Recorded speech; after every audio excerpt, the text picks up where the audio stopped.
What's up, everybody? Welcome to episode 7. Wow, we're already at episode 7 of BlueTruth, New York Rangers Talk, powered by the Sports Box. I am Brian Attard, and we have a ton of things to talk about tonight. Would love to hear from everyone out there. Get your comments in. Get your questions. It's going to be a lot of fun. Have a special guest jumping on the show tonight. Jim Schmiedeberg from Blueshirt Underground will be coming on in just a moment. If you've just seen the show for the first time, we're on Facebook, Twitter, YouTube, all the socials right there on the left side of the screen. So definitely check us out there.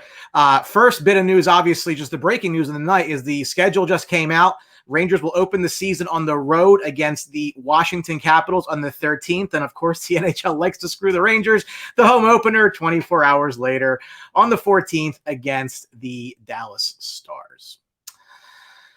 And it starts. A lot to talk about tonight. Let me bring on a very good friend of mine who I've known for a very long time, who I've talked Rangers with for a very long time, who does a wonderful job on Blueshirt Underground, talking Rangers. You should definitely check the boys out. Jim Schmiedeberg, welcome to as the first guest ever on the BlueTruth show. How the hell are you?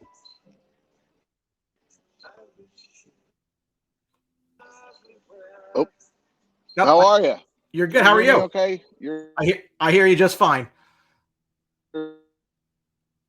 Well, maybe not so much. This is a little choppy for me. I'm good. Hang on a second. Let me get. Hold on. Go ahead. All right. I turned off my. I have my Bluetooth speaker on too. I tried turning that off. That helps. Maybe I'm just floating too many airwaves here. You hear me? Okay. I hear you just fine. Welcome in, sir. Well, you are the first ever guest on BlueTruth, so I hope this is one of the momentous occasions in your life that you'll always remember. You'll always think back on. It is, but I'm gonna have to call you right back because I just can't hear you. So give me. Okay. I'll be right back. Take your time. All good. We'll get Jim back. Technical difficulties. Sports Box mock draft. Noah Dibler, in case you guys missed it, that was a lot of fun. We actually did okay. I think we hit about 7 or 8 of the players because they went off the board on a lot of them. Tom Scavetta from Review and Preview. Appreciate you, bud. All right. I think we're waiting for Jim to get back. When I see him, I'll see where he goes there. All right. So the big news of the day is Barclay Goodrow signs. Let me just edit that because it's a little too big. All right, I think we might have Jim back. Let's see. Jim, can you hear me?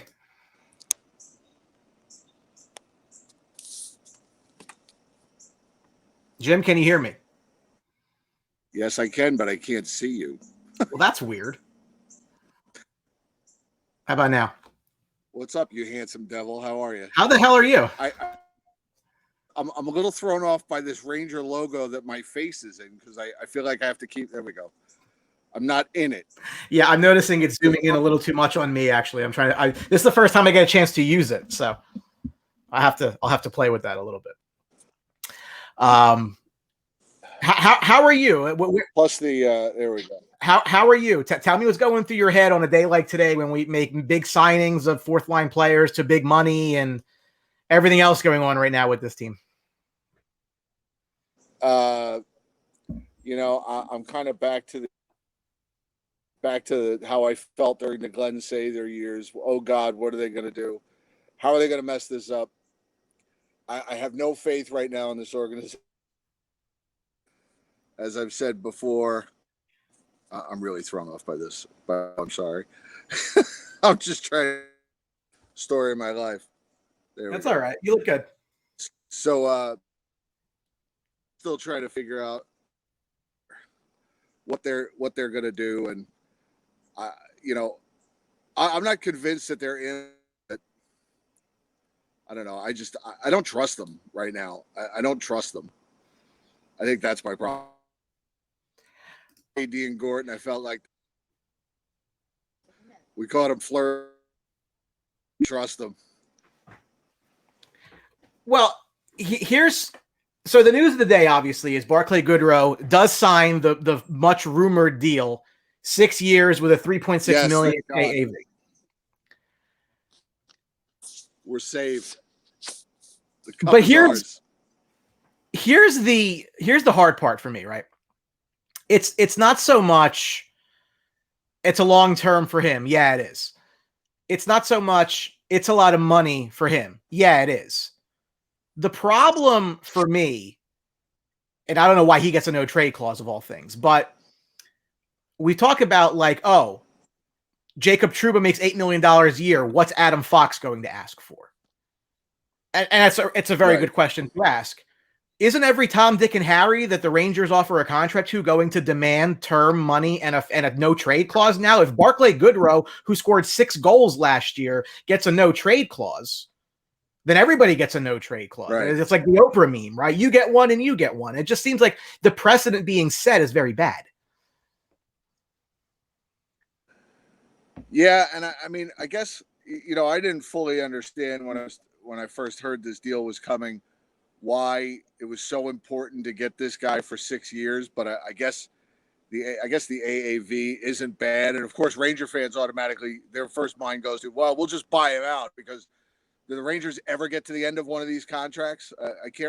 I honestly can't remember the last, and I'm sure I can think of one, but I can't remember the last player that got a 5 or 6 year deal and actually got to the end of it. But I guess the money's not bad, but I don't know. It's the guy they had to have, apparently, at all costs. Look, I understand why they went for this type of player. Like, I get that, right? But it is very expensive. Yeah, I think it's a raise. I mean, it's a 400% raise. I was just watching NHL Network, and they did a projected lineup. Number one, they forgot Lafreniere. But number two, they put Goodrow on the third line, probably because they forgot Lafreniere.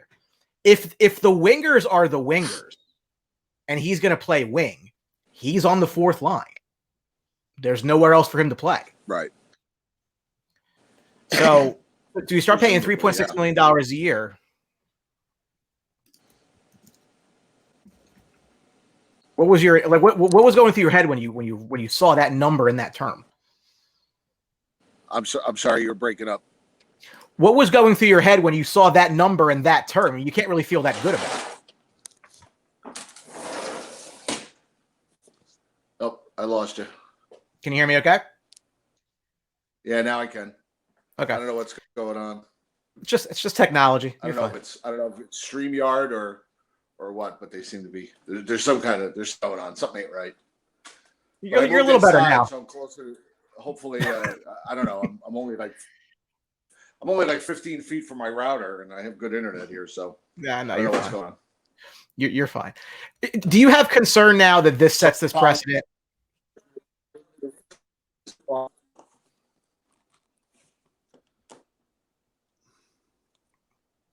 Can you hear me okay? Can't hear you now. La la la la. Now I can hear you. Okay, perfect. So, do you think I'm on to something, that this sets a precedent for the future, that it's not going to end very well for our hockey team? Well, I mean, let's be honest. In almost 100 years, things don't end well for us that often anyway. So I think as Ranger fans, we've just come to expect that things won't end well. I do think it sets a bad precedent that they give this guy a 6 year deal, and like you said, what's Adam Fox going to ask for? And eventually, presumably, guys like Lafreniere and Kakko are going to get paid down the lines. Zibanejad's going to have to get paid, and the Rangers the Rangers overpay anyway. I don't see where all the money's going to come from, but I let others worry about the cap. It always concerns me. I'm always worried about how they're going to be able, because again, they spent all this time putting all this youth together, and now you're going to get to a point where you're not going to be able to afford it all. You didn't really help yourself paying this guy $3.6 million. He was a necessary player. Like, I'm not disputing any of that. You knew they were going to be in on him and possibly Blake Coleman and the like. But I just don't know how. And now they're talking about, which we'll get to, some guys who they might be shipping out. I just feel like the cap space they appear to have is a mirage, because it's already being allocated.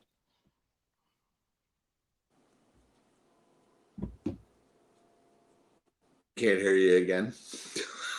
I'm sorry. I don't know what's going on. That's all right. If we need to radio. Yeah, right. I remember Block Talk Radio. That's right. Well, it's up to you. I mean, if you'd like to reschedule, that's no worries. I don't want to keep you if it's not working. Do me a favor. Send me the link on. Can you send it to me through Facebook Messenger? I'll go jump on my computer. That's fine. I'll do it right now. All right, do that. I'll be right back. Try that. You got it. I don't want to give up on you. All right. I appreciate that. All right. Jim Schmiedeberg will be back. Let me just fix this screen now because it's just me.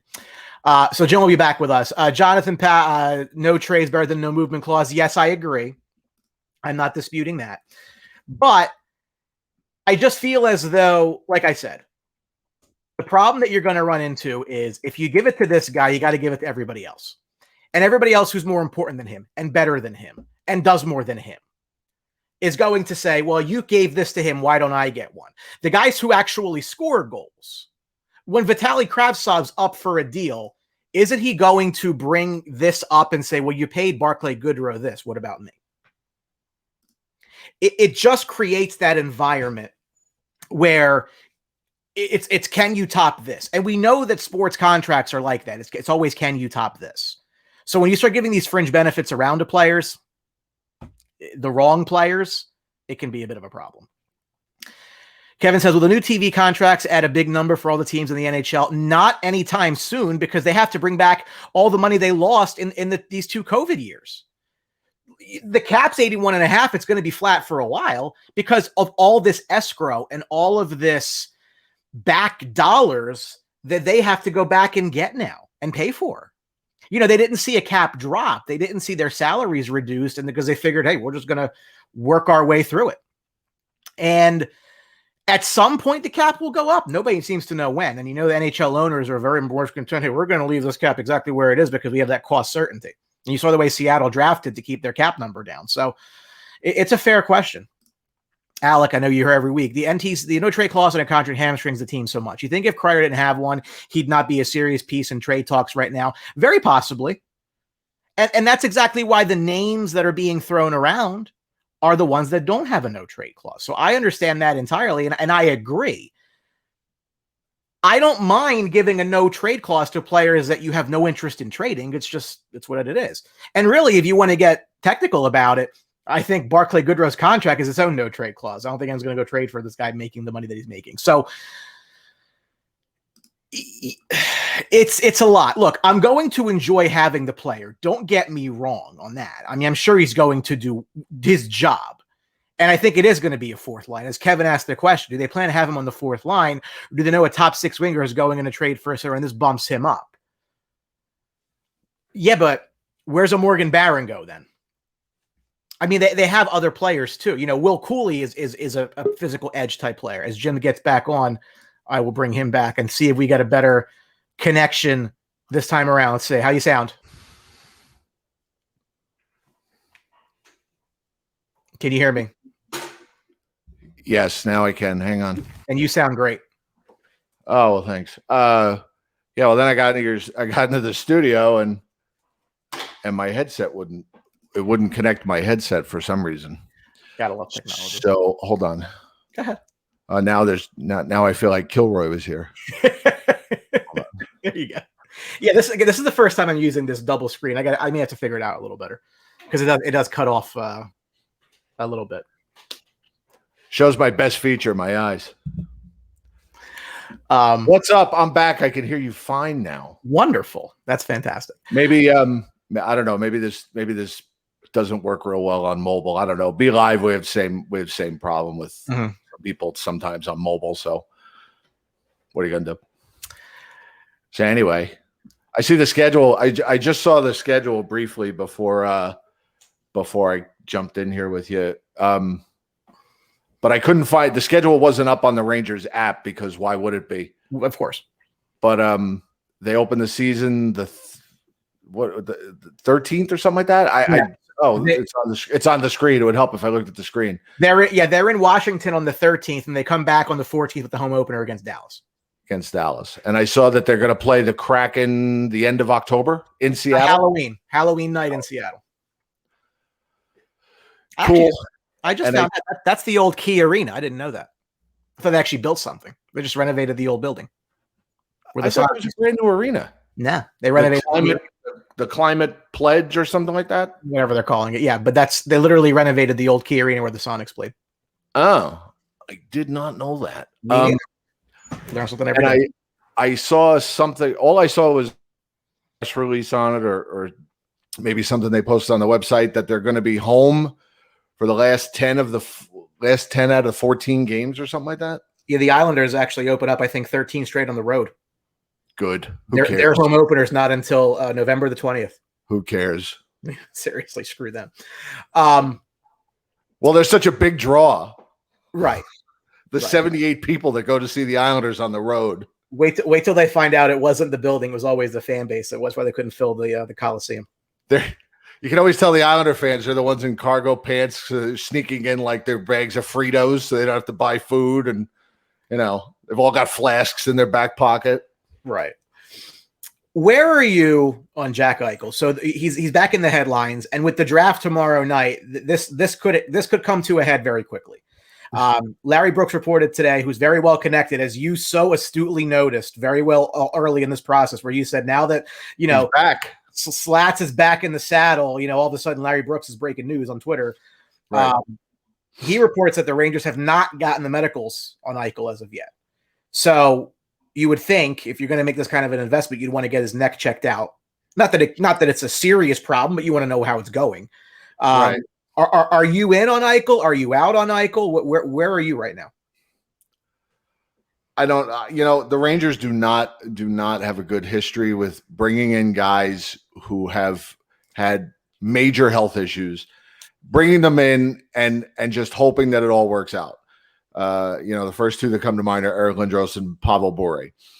There have been others, but those are the first two that come to mind. They're guys that came in with health problems, and it just continued, and it just didn't work out. I think, what did they get? 56 terrific games out of Pavel Bure or something like that. He scored 65 points in 56 games, or some ridiculous number of points. But he was finished by the time after that. So that scares me.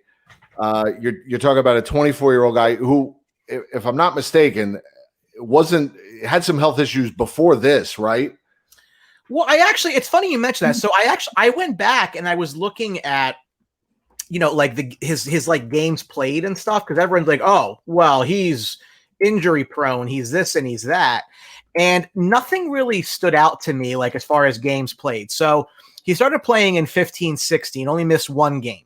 Right.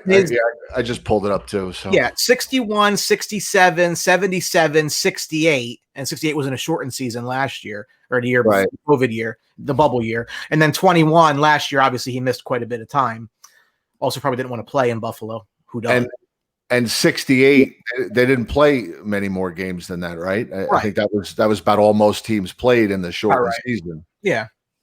It's scary, back and neck injury like this guy has, and he's only 24. I understand that, but it's a big risk, and he's going to come at a high price. I really don't know. I'm glad it's not my decision. I'm sure whatever they do, I'm sure Ranger fans won't like it. And it's funny that Alec Heidel is here in your chat, because he had a very similar surgery procedure to what he shared that. Had, and said if he had the same procedure I had, the Rangers shouldn't go anywhere near this guy. So, I'll trust the guy that's actually had the surgery more than I'll trust anybody with the New York Rangers. I understand. Well, but Lindros wasn't at the end of his career because of his age, Rock. He wasn't an old guy when the Rangers got him. He was what, 30, 29? He wasn't an old guy. I mean, we're not talking about re-signing Mark Messier at the age of 41 for he was 28. 28. Yeah. Okay. Lindros was at the end of his career because of the injuries, not because of his age. And I'm not sure. I don't remember how old Bure was when the Rangers got him, but I don't think he was that old. I don't think he was that old either. Pavel Bure was 30. 30. Yeah, 30. But he was out of the league by 31. So 51 games, 50 points. That's what it was. I knew it was some ridiculous. Listen, that's still a point a game pace. I'll take that. They were, yeah. I mean, you're talking about two guys who are at 30 years old. That's not the end of your career, right? I mean, I don't like to argue with Rock because he's a lot smarter than I am, but I'll counterpoint him there. So I don't know. It's gonna come at a high price, and it's gonna come at they've been rebuilding, quote unquote, for 3 years, and this is gonna take a chunk of that, and you're gonna spend a big part of that what's the currency that they've built up the last couple of years to go to take this tremendous risk on Jack Eichel. And I don't care what anybody, I don't care how old he is. It's a big risk. But for a guy that's had this surgery or needs this surgery or has this kind of back problem, he actually hasn't had surgery yet, has he? He hasn't. And that was the point of contention, is he wanted to have the surgery and the team wanted him not to have the surgery. Right. And that's where I think whatever relationship the team had, whatever positivity was there, went right out the window, and he wanted out after that. So, and I see people are arguing my point on Lindros, and that's fine. I'm just telling you, I'm coming to you from a Ranger fan perspective that the sun does not shine on us often. The Rangers don't roll the dice and come up sevens very often. So, you can give me all the counter points you want, and I understand that, but I'm just telling you, this is the Rangers we're dealing with. To me, it's always been price dependent. It's what am I giving up? Now, right. I said that when I came into this, I said, look, to be fair, and I have a follow-up question to this. I had a list of, I think, 5 people that were untouchable. Panarin, for obvious reasons, you can't move if you wanted to, but you don't want to. Right. Lafreniere, Fox, Kakko, and Shesterkin. Everybody else was fair game. Like, not to give everybody else away, but I could make a deal with anybody else outside of those 5. And I've come to the conclusion that Adam Fox is the single most important player in the entire organization and probably wouldn't be traded for anybody outside of Connor McDavid. But you and I are in social media a lot, seeing what Ranger fans are saying, and obviously we know the base's mindset very well. I've come to the conclusion, and I want your take on this, is Rangers fans severely overrate players on the Rangers. Because when I hear people say, no, I can't give up Ryan Strome and Pavel Buchnevich and Philip Hedl and Zach Jones for Jack Eichel, it's this constant thing where they overrate their own players and everybody else stinks. Right. Don't go get them. Right. I don't know why people. I mean, you and I have had conversations about Philip Hedl. You're not high on the player. I go back and forth on it. Ryan Strome has 1 year left in New York, one way or another. They're not going to re-sign him to whatever contract he's going to need. Buchnevich is already at a crossroads financially, and you have 2 young, very talented, highly drafted wingers behind him that are much cheaper than he is right now. Right. Like, I don't understand. Like, what do people think you're going to trade? And then the same people, oh yeah, Barclay Goodrow, that's a steal of a deal. What sport are you watching? The 5 guys you just mentioned are really the only 5 that the Rangers could trade, and I think I could honestly say, you know what, I'm gonna miss this guy, or I'm sad we're not going to see this guy play for the Rangers anymore, and not going to see what he's going to become. Maybe I'm just desensitized. I've seen a lot of my favorite players go play somewhere else, but I think those 5 guys. Yeah, I would agree with you on those 5 guys. I mean, look, do I like Keandre Miller? Sure. Is that going to be a guy that's going to stop me from getting a legit number 1 center that we haven't had in God knows how many years? No. He's going to be a second pair defenseman. Does that mean you do not think Mika Zibanejad is a legitimate number 1 center? I think he's the number 1 center on this team. Okay. He's a phenomenal hockey player, but I think he's more of an offensive threat. Like, I don't really think that he doesn't. I love him. I'm very hesitant to give him a very long-term deal at $9 million a year. What I saw from him at the start of last year scared the bejesus out of me, because I'm hoping that was a COVID thing. If that was you're a streaky player type thing, now I'm even more concerned, because They're fine on the wings. They're really fine in defense, both in quantity and quality. And their goaltending is going to be fine. This team is a center problem. Jack Eichel should not be available. He shouldn't. Right. Like, that's the thing we keep forgetting is, like, we're not taking on somebody else's, like, garbage here. This is a situation where it's fallen apart where he is. That is the only reason he is available. And for better or for worse, these 2 draft picks that the Rangers made, which were the 2 easiest picks in both drafts, by the way, they could not have screwed them up, were for 2 wingers. Right. So, yeah, would I have taken Quentin Byfield last year? Sure. Would I have taken Jack Hughes? Sure. Didn't pan out that way. Right. But they have a hole they have to fill. The problem with Zibanejad, like, you're always going to pay for what he was, not what he's going to be. And if he's $9 million on top of Panarin's 11.6, on top of Trouba's 8, on top of Kreider's 6.5, the money only goes so far. So I don't necessarily know that getting Eichel keeps Zibanejad at all. That's going to be Zibanejad's decision if he wants to stay for whatever money they're going to offer. But at least in a way, Eichel has some cost certainty and he's younger. Yeah, I would agree with you on your assessment of Mika Zibanejad. I think, I do think there was a COVID thing going on with him the early half of the season. And a lot of people pointed out the numbers he had against some of the lesser teams in the division or the conference, whatever you want to call it, from last year. Uh-huh. I think when he's on. I mean, when he's on, I don't know how many better players the Rangers have had in my lifetime. And that's not hyperbole. That's the truth.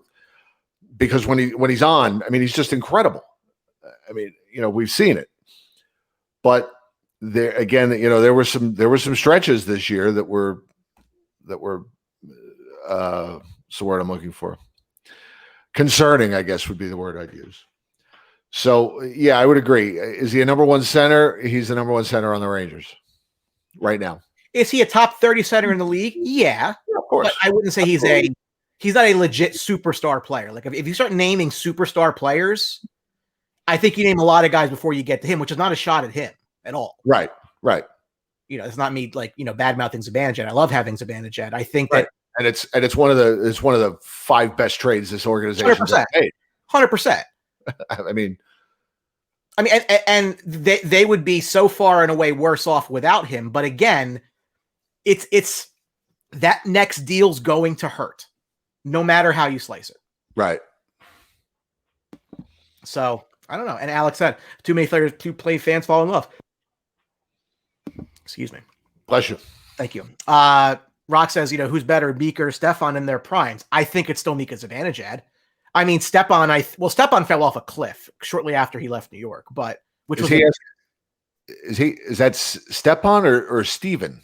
I think he means Stepan. I'm guessing. Steven who? Steven Rice? Stamkos? I don't know.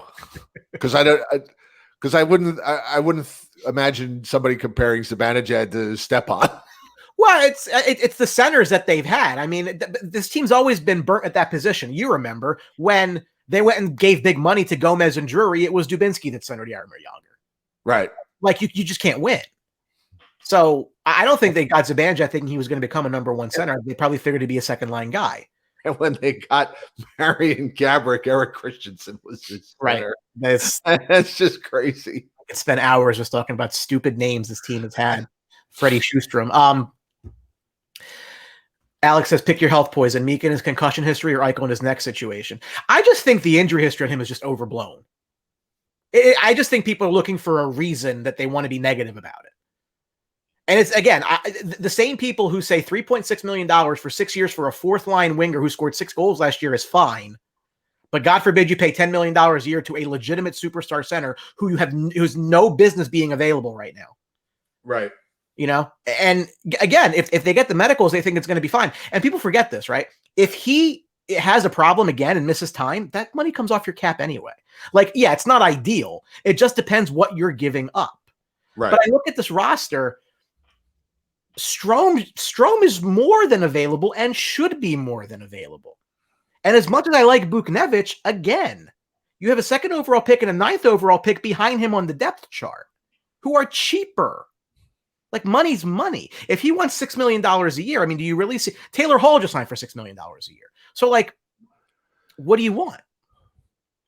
Okay, so I'll ask you two questions. Sure. My first question is, what do you think is a legitimate, and I'm not talking about an NHL 21 trade here. I'm talking about a legitimate, what do you think is a legitimate offer for Jack Eichel? The deal that I was talking about for a couple weeks now, which actually I ended up finding on a couple blogs. I don't know if they watch me or it's just dumb luck, but it's, to me, there had to be a center going back, and that would be Ryan Strome. No question about it. For the money purposes and for everything else, that's your number one guy. Second was a winger player. I put Kravtsov in there. It could be Buchnevich. I'm not really upset one way or another, but in my model trade, it was Kravtsov. Defense prospect, Zach Jones. Zach Jones is duplicative on this team. He may have a very good future. It might not be here. I mean, that's the one thing, is that their defense is so deep. Is some of these guys aren't going to play here. Everyone talks about, Braden Schneider and Nils Lundqvist. Well, they're both right-handed defensemen. You're contractually obligated to Trouba, and you're obviously obligated to Fox. So do the math. 3 spots, 4 guys as musical chairs. And a first-round pick. Right. So my offer was Strome, Kravtsov, Jones, and number 1. This year's number 1? Sure. That's fine. Okay. So all right. So I'm looking. All right. So okay. So let's say Buffalo answers the phone. You make that offer. Buffalo accepts the deal. Jack Eichel's a Ranger, and let's assume his health. Yep. So going in, that gives them top 2 lines of Zibanejad and Eichel. And then on the wings, you've got Lafreniere, Kakko, Buchnevich, and maybe. Panarin. Yeah, and Panarin. Panarin? Yeah. Are we assuming Buchnevich, if they make this trade and Kravtsov is gone, then we assume Buchnevich is a Ranger? I think they would have to at that point, yes, because they can't lose 2 of the top 3 right wings. They have to sign him. Okay. Which is why, if they want Buchnevich as a more established player, I'm fine with that too, because the money works out. What Strome makes about 5. Buchnevich, if he wants about 5, call that 10. It's a wash financially. Okay. So let's say they make this deal, and then you've got those are your top 6 guys. Then you've got a third line, probably Kreider. I guess Kreider's the third liner now. Mm-hmm. Philip Hedl, and maybe Barclay Goodrow. Okay. And then the fourth line, probably Kevin Rooney and who knows? Morgan Barron on the wing. Julian Gauthier. Fill in the blank. I mean, Julian Gauthier, another guy Ranger fans love that have never seen play. Yeah. Guy's played 5 games. All he does is skate in a straight line. He's fast, skates well for a big guy in a straight line. Ranger fans lost their minds that he's unprotected, lost their minds about his ice time last year because Colin Blackwell was getting more ice time than Julian Gauthier, but now they're upset that Colin Blackwell's gone. It really is. It's a ridiculous fan base. Not the people watching this show, of course, not the people that watch BSU, and not the people that hang out in our groups. I'm talking about out there in the lexicon. It's nuts. In the universe. But the anti-Blackwell crowd was in the right church, wrong pew. It wasn't the fact that it was Blackwell getting time over Gauthier. It was Blackwell getting second line time over Kravtsov and Kakko. Over anybody, right? I mean, it's just.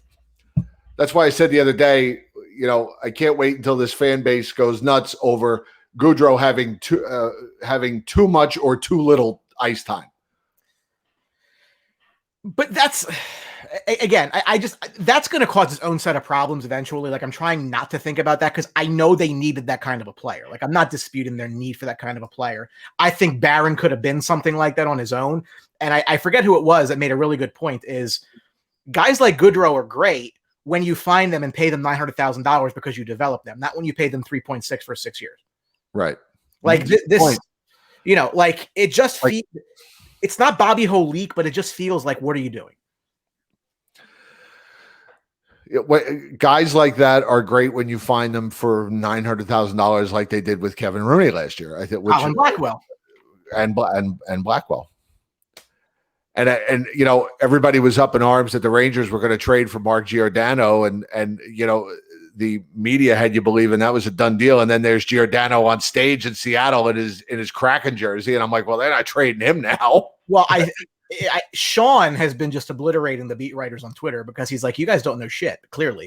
McCaff. Yeah, he's just blowing everybody up. He's just like it's like literally like equal opportunity, like missiles all around. Like everyone's just throwing stuff against the wall, and you guys are behind paywalls, and Larry just sends it out for free. Right. But it just drives me. The fan base just drives me nuts, and I think that everybody's just so concerned about this neck injury. They're just looking at this guy who was a second overall pick in his draft behind Austin Matthews, a legit top line center, and they're like, you know what? No, we can't give up on Ryan Strome, who has a year left on his deal, Buchnevich, who's not signed, and Hedl, who might be good 4 years from now. Like, I don't know. And I've been talking on this show, and I've mentioned it to you too. If you really want to be technical, next season is their actual best shot to win something, because it's your last year of Zibanejad cheap. It's your last year of Fox cheap. Like, as soon as those contracts come up, you got to find room for it. It's the same argument I make with the Cowboys and Dak Prescott. If you can't win when Dak Prescott's making $600,000, now he's making $35 million. How are you going to win? Right. So it's just money's money.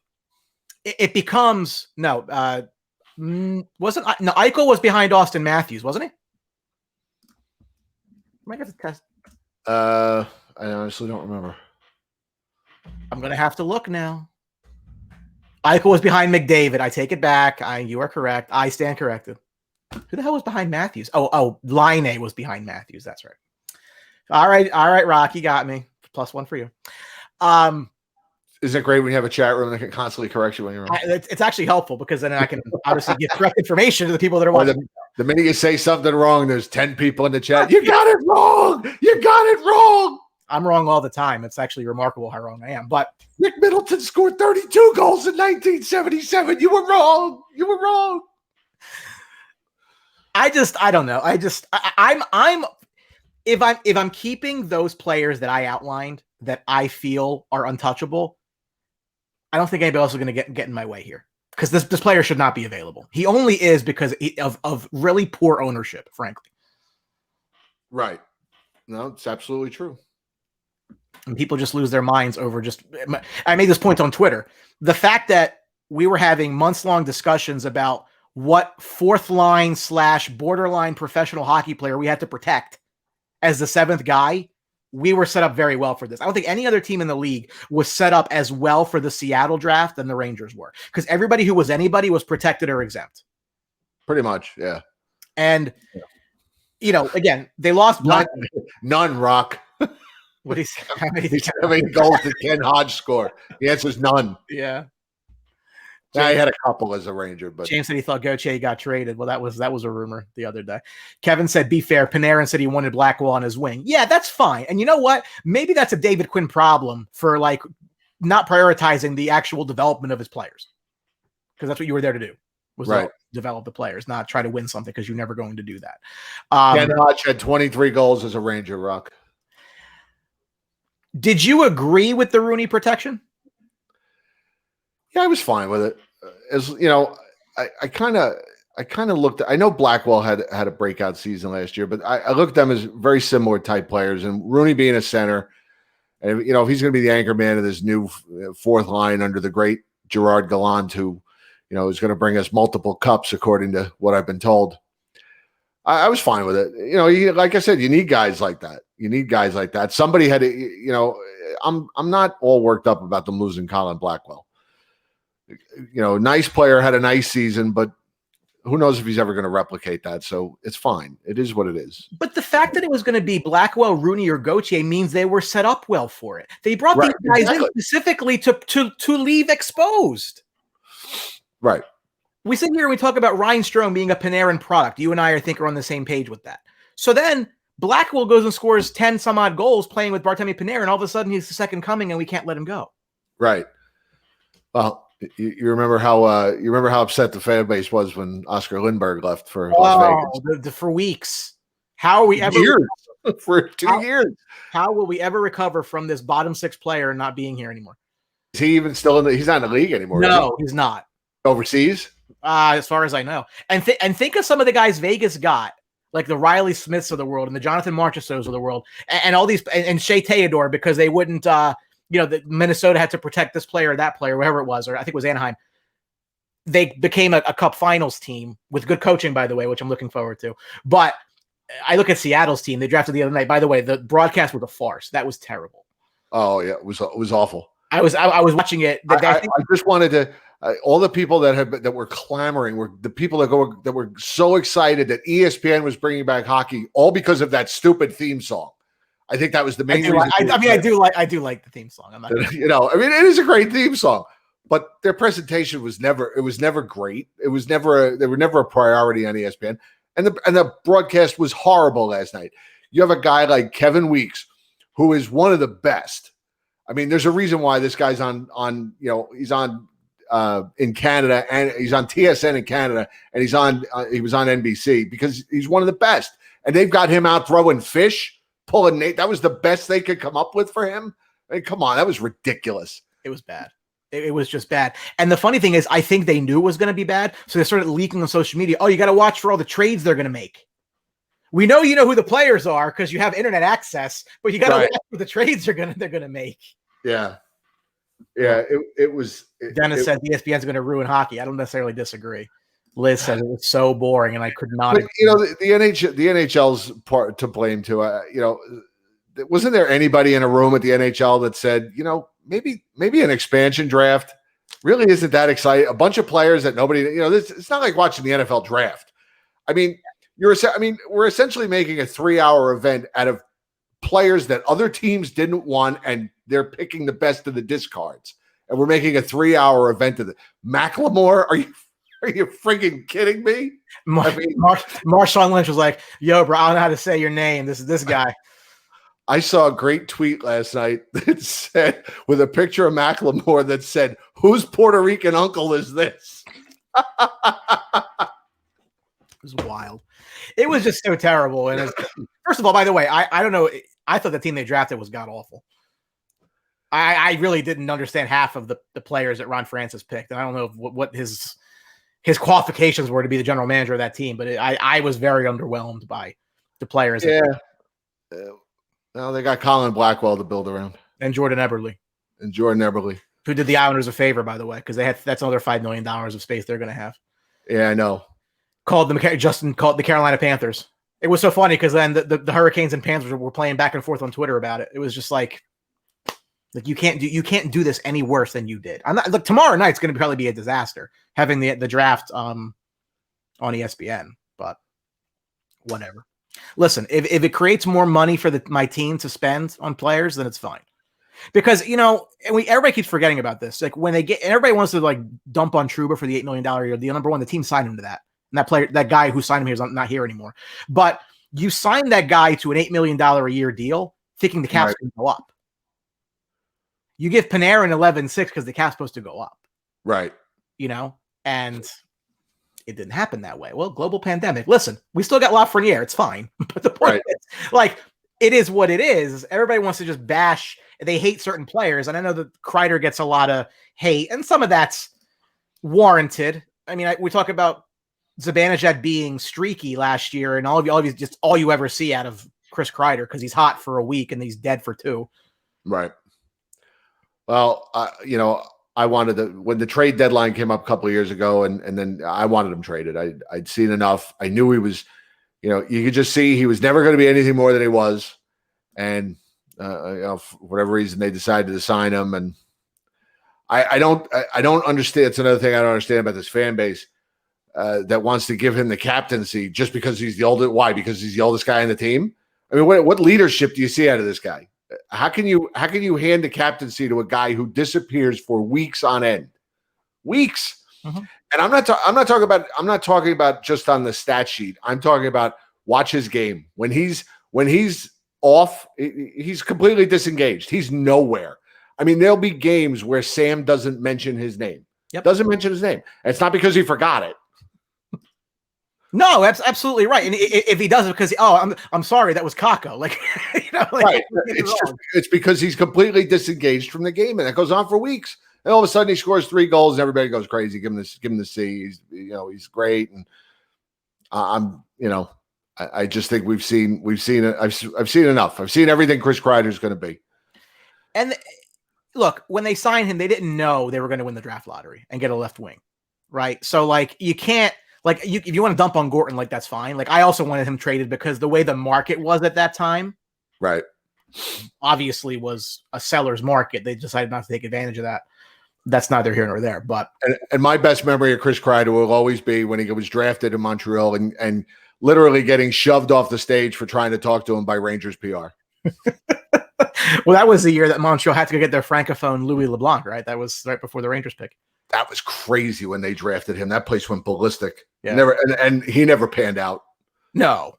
He never panned out. That place went nuts when they drafted him. You should have seen the crowd around him. You would have thought he was the number one pick overall. The media around him. Chris Kreider had like 3 guys, and I was one of them, and they didn't want me to talk to him. It was me, Steve Zippe, and Larry Brooks. That's awesome. And I think Jim Cerny. I remember him. Is he still around? Is he alive still? Covering the Islanders now, apparently. God forbid. So that's one. Yeah, that's one covering the Islanders. Seattle will be lucky to win 30 games. I don't disagree with you. I don't think they drafted for this year. They really, and you know what it is, maybe, and I thought about this. They knew that they were going to be judged against Vegas. So they just said, well, we're not going to do that. Right. We're just going to go the whole opposite direction. We're going to go to the long-term build. Which is fine. Right. You know, I think there's enough excitement. I think between the baseball team and the football team up there, the fans have been pretty patient with their franchises. So, I don't think they expect, championships right away. It's always raining, so you got to happy to have indoor sports in the winter. Right. Corey Schwartz, what do you think the biggest Ranger surprise regarding trades? I'm actually glad he brought this up. Look, I don't know about you. When 1:00 hit today and I was at work, I literally got a pit in my stomach because, like, I am just waiting for them to do something totally stupid. Like, I just have this feeling that, like, whatever it's going to be, we're going to just be disgusted by it. And, they're going to, that there's the edict that's not even there that we know is there, but it's not a mandate, but it is a mandate that they have to make the playoffs this year, that they're going to give up on players like a Kakko, for example. I think he's probably the one that's, of the guys that I listed, the most vulnerable would be him. Right. Which I think predominantly is a coaching problem, by the way. I don't even think it was him. I really think that David Quinn was just god-awful at coaching him. So hopefully not. I personally think that there's going to be some moves here. But I think that makes sense. Like I said, if you think about the names that are drawing interest, Ryan Strome should be drawing interest and the Rangers should be listening because he's not going to be here after the season. And we know this. Right. Buchnevich, the same. Again, like I said, you're ahead of a depth chart right now with cheaper, younger, higher pedigree guys than you. I think he had a great year last year. But the worst thing they could do is sign him to Kreider's deal with another no trade or no movement, because then you just lock yourself in. Right. And again, the point that I made opening the show, if Barclay Goodrow gets a no trade clause, then Pavel Buchnevich says, well, what the hell? I just scored 20 some odd goals last year. Guy has scored 20 goals his career. You're going to commit no movement clause? No trade clause? It goes back to Rangers fans overrating everyone, but the Rangers should be listening on these players. Of all the players, these are their 2 most marketable trade chips that they could actually use to improve that second center position. And if you remove Strome and Buchnevich and drop Eichel and Strome's spot and move Kakko Kravtsov up, you're way better off than when you started the day. Very true. All right, you sold me on Eichel. Get it done. I'll make some phone calls. I'll see what I can do. Please do. All right. You sold me. That's what I do. Between you and Rock. I do work in sales. Justin said, please don't trade Kakko. I agree. Corey says they have to trade Buch now while his value is highest, and I completely agree. I mean, I'm not entirely sold that wasn't a contract year type of performance.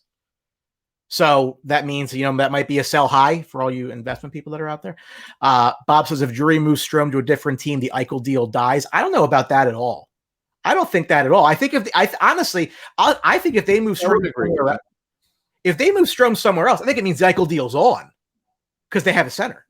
Right. Right. Because Strome's not going to be there. I don't see Strome as their third line center. Not at, what is he, about $4.5 million? 4.8. 4.8. Well, that's what I'm saying is he's going to need a raise next year. There's just no way they can pay him. Yeah, I just don't see 4.5. I'm sorry. D'Angelo was 4.8. They signed around the same time.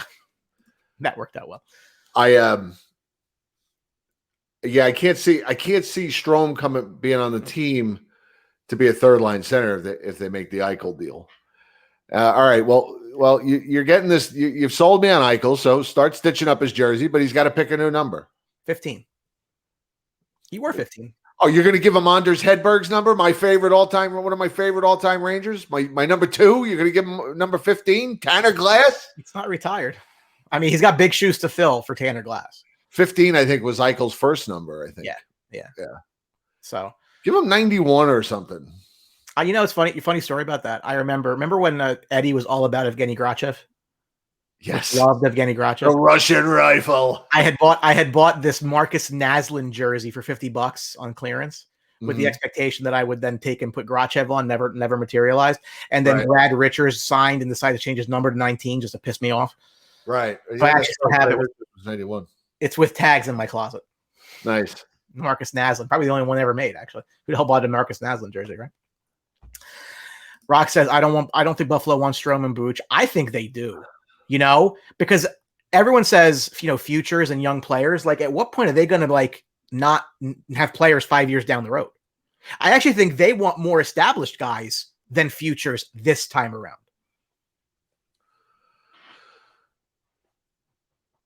I mean, yeah, I don't know. I see. I don't think. This is just me talking, but I don't know if Strome is involved in an Eichel deal. I think Strome maybe gets moved for maybe a defenseman if they want another defenseman, and maybe another third or fourth line guy. I don't know. I don't know if Buffalo's all that interested. I don't know really if they're all that interested in Strome, or they're looking for younger guys to build around. They might not want to pay Strome in a year. I don't know. If it's done, if that's what they do, that's great, because I'd rather lose Strome than Kravtsov or any of the other big guys. Or really, I hate to lose Buchnevich too, but I think that's inevitable. Whether it's just a matter of whether it happens now during the season or next year. I think it's just numbers. Yeah. Yeah, you love to have the player, but in a perfect world, Kakko and Kravtsov are your 1-2. He's your third line guy. And everybody who was talking about, go get a Gabe Landis guy. Where the hell are you going to play another winger on this team? Right. I think it was Rock. I missed the comment. He's a center. Yeah. Well, he's a winger. People want to play him at center. Like, you want to give a guy $9 million a year to play him out of position? Right. Like, is that what we're doing now? That's a Met move right there. Let's sign Todd Zeal. Does he play first? Who cares? He played first now. The things people come Never up played with. first in his life. He's a first baseman now. He'll be fine. What chances do you think there are of Buffalo eating salary on Strome to get a higher return? Not sure. I would do it. If I'm them, that's one thing I would do. Because if I can get much more out, because imagine Jack Eichel at $5 million for the next 5 years. If I'm the Rangers, I would pay up for that. Hell yeah. Matters. Sure. Absolutely. Look, if you're telling me you're going to get Eichel for $5 million a year, I might let you take Kakko. I would honestly consider it. Kakko would make his way into the deal at that point. If you do that, I'd stay off social media for a while. Well, I was saying though, because then, oh my God, could you imagine if they found a way to get Eichel for 2.5 if they went through 2 teams? See, these are the kind of things I think about when I'm bored at work. Like, I'm sorry. I'm laughing at the chat room. I'm laughing at Kevin. What are the odds of a Todd Zeal reference at the top of the show? I'm thinking 75-1. Kevin says, who's third pairing on D this year? I think right now it's penciled in Zach Jones and Nils Lundqvist. I like everyone wants to go get better defense, but I think it's Zach Jones' spot to lose. I'm not saying that he should have it. They should have went and got Vince Dunn from St. Louis, because that was stupid that he was left unprotected. But, then what they had to, they should have moved him. But you assume Lindgren and Miller have the top 2, and Fox and Trouba have the top 2 on the other side. Right. So that leaves you the bottom pair, Nils Lundqvist and Zach Jones. Now, that's not a very defensive pairing. They're mostly defensive type players. What did you say were your top? What were your top 4 again? On the left would be Lindgren and Miller, and on the right would be Trouba and Fox. I didn't hear you say Miller for some reason. Oh, yeah. That's just I didn't hear you. That's all. And I'll make the argument that Ryan Lindgren should be the captain. I think it's Trouba. We went over it a couple weeks ago. I think that, and I'm okay with that. I'm okay with that too. I am a lot higher on Trouba than the rest of this fan base. Well, A lot of the rest of this fan base. Anyway. I would agree with that, and I think his best is still to come. Has he been an $8 million a year player? No, absolutely not. But he's also had to carry rookie defensemen with him, or be stuck with a guy like a Brendan Smith, who's no longer here. Which obviously Brooksy also reported today that he will not be brought back, and that's 4.35 against the cap that drops off. I mean, they have some cap space. The very underappreciated Brendan Smith. You know what it was, and James likes to remind me of this all the time, but when they had Shattenkirk and McDonough and Brendan Smith and Mark Stahl, that like 6 months that they had him, I said that was a top 2 defense in the Eastern Conference. I was wrong about that, clearly, but I thought Brendan Smith, before when he got traded here from Detroit, had a very good playoff run. Right. And then he signed the 4-year deal and decided he didn't want to be that guy anymore. And stunk his first year, and then got better, but probably never lived up to the contract. But I still think he was very underappreciated by this fan base because, I mean, he wasn't not the greatest guy on skates. Could score a couple of goals. Tough as hell. And played right wing when they asked him to. When they needed him to fill in at right wing, he did it. Yeah.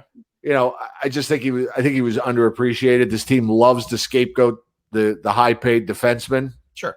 And I just think Trouba moves into that, Trouba's firmly in that spot. And someday it'll be somebody else and somebody else and somebody else. We interviewed this for the older fans, but we interviewed Emil Francis years ago, and he told us how the fans used to berate Harry Howell at the old Garden or back in the guy played more games. I still think he holds the record for most games played for the Rangers. Played a 25-year career in the NHL, and the fans hated it. The fans never appreciated him because he just wasn't physical. He wasn't. Yeah, he was a different kind of defenseman. But anyway, so it's a long history with this fan base. They underappreciate defensemen. They always want to scapegoat somebody. They do. The draft. Yes, Emil the Cat, great guest. The draft is tomorrow night. And roughly it's about 9:30 on the East Coast as the taping of the show right now. And this is roughly when we think the Rangers might make the 16th overall pick, which is really 15th because Arizona can't draft anybody. I think we're going to know a lot in the next 24 hours. I don't think they make this pick. Do you? No, I don't. Do you think that that's them moving up in the draft? Do you think that's them making a deal for more immediate help? Do you think that in the next 24 hours, a big fish finds his way to Manhattan? I don't think they're moving up. I think this team is in maybe not win it all now, but I think they are in. And the there's no mandate. That was one of the biggest lies ever perpetuated on the Rangers fan base. Yeah, that's the biggest lie I've ever heard since Jim Schoenfeld said, "Oh, Glenn Sather's always wanted to build with young players ever since he came to the Rangers." I don't buy that because if there is no playoff mandate, why did you fire the coach? Why did you fire the GM? And why did you fire the president? If there was no mandate, then we could have lived at least one more season with all three of them in place. But anyway, so yeah, I think they want to make the playoffs this year, and I think they at least want to be a second round team. They don't want to just be a one and done, get in and get swept away. They want to be a second round team at least and go from there. So no, I don't think they're making the pick, and I think it gets moved for a more now piece. Kind of said trade the pick for the player or just draft a right winger. Corey says, what center do you see outside of Eichel if that falls through? Well, if Eichel falls through, again, Sam Reinhart's not a bad fallback option. Same team. You're already talking to them. I have a pipe dream of them getting Alexander Barkov. That's not going to happen, but I would love to see that. He's a free agent next year, right? Yeah. So the problem with him is I don't know if he wants to sign in Florida long term. Who the hell wants to with their situation? He's got 1 year left at 5.9, but he's going to be expensive as well. Now, we talk about, this coach that they just signed. Barkov, Huberdeau, Ekblad all really had their best years being coached by Gerard Gallant. So they may want to, rekindle that. And obviously, who wouldn't want to play for the Rangers? But That's a lot. I think you need a lot of things to fall your way for that to happen. Now, don't get me wrong. If we're at this spot next year and Zibanejad and Barkov are free agents and Barkov wants the same money Zibanejad does, that's not even a question to me. It's Barkov all day. Right. So I'd agree with that. I don't think it's even at all a question about that. Really, what pisses me off right now is they should honestly be making an offer sheet to Elias Pettersson because Vancouver won't be able to match it because they have Quinn Hughes to sign to. Like, that's the deal that people should be making. And if they give him $9 million a year at his age, it's only like 2 1s, a 2 and a 3 is the comp. You would trade that for him. So more than that for him. So the way the teams that don't offer sheet players, I think is extremely short-sighted personally.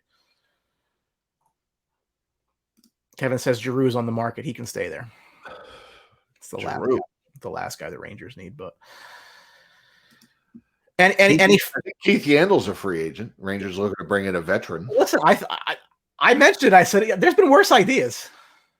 I mean, really, the problem with him. Well, I mean, if they're looking for a veteran defenseman, and by veteran, I'm talking, if they're looking at 35 and older guys, and I keep hearing Alec Martinez's name mentioned, who would you rather have? Would you rather have a guy who broke your heart 5 years ago? Or would you rather have Keith Yandel, who really didn't hurt us at all? Do we harbor any ill will against Keith Yandel? You know what Keith Yandel's problem was? Alain Vigneault. Right. Who had no goddamn clue how to use him. None. And you know what's funny about that? And he had no clue how to use Eric Stahl either. No, but you know what's funny about that is when he signed in Philadelphia, I said, you watch, this is going to be whatever at the end of Shane Goss's bear in short order. And he was traded today for nothing. They had to give him away with a 2 and a 7. And who did Philly just got to trade? Ryan Ellis, right? Mm-hmm. Yeah. Good luck playing for AV with his defensive system, of which there is none.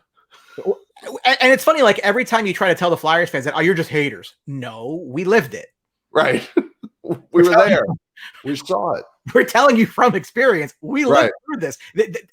He doesn't win if he doesn't have Hall of Fame goaltending. He had it in Vancouver. He had it in New York.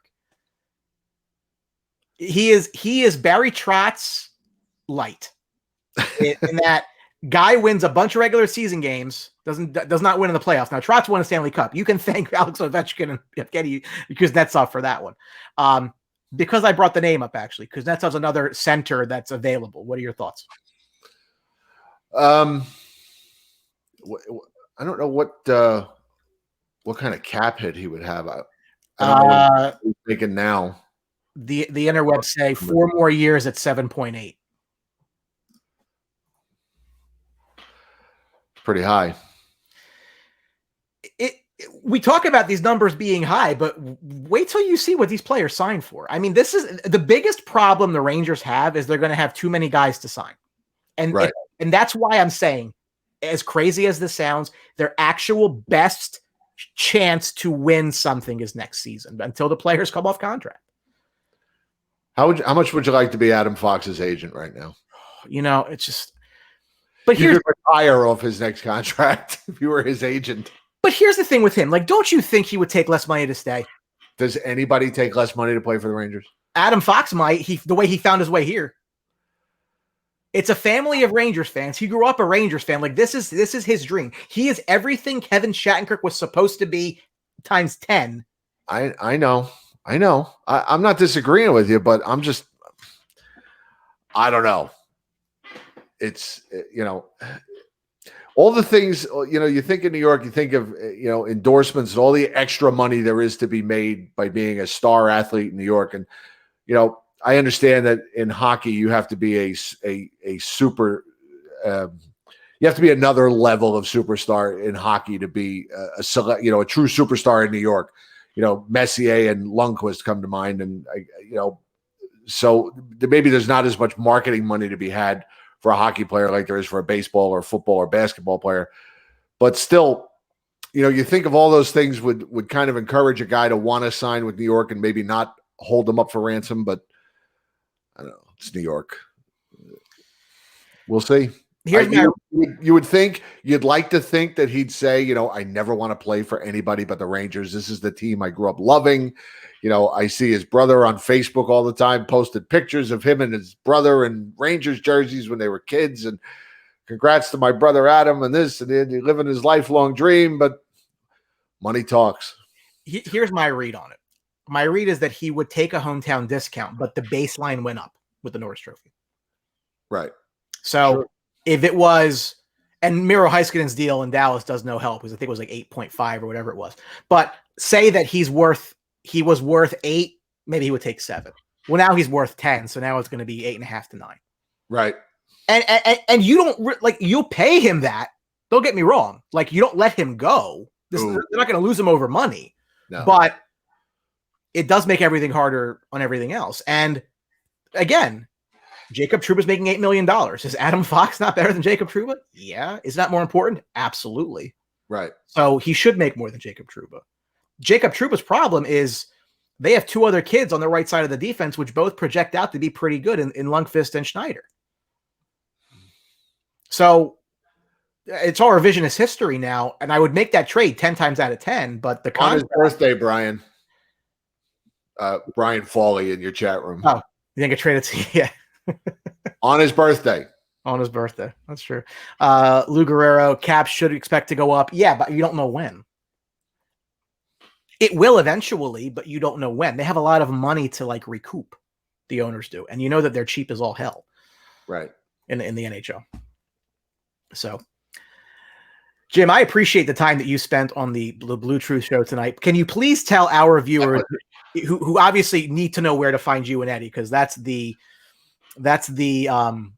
base show. That is where everything started. And I've been on many times throughout the years, and it's always fun talking to you guys, but I want to make sure that we spread the good word of Blueshirt Underground to the viewers as well.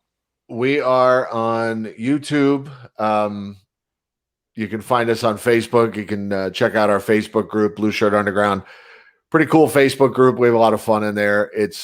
We are a show that we don't take ourselves very seriously.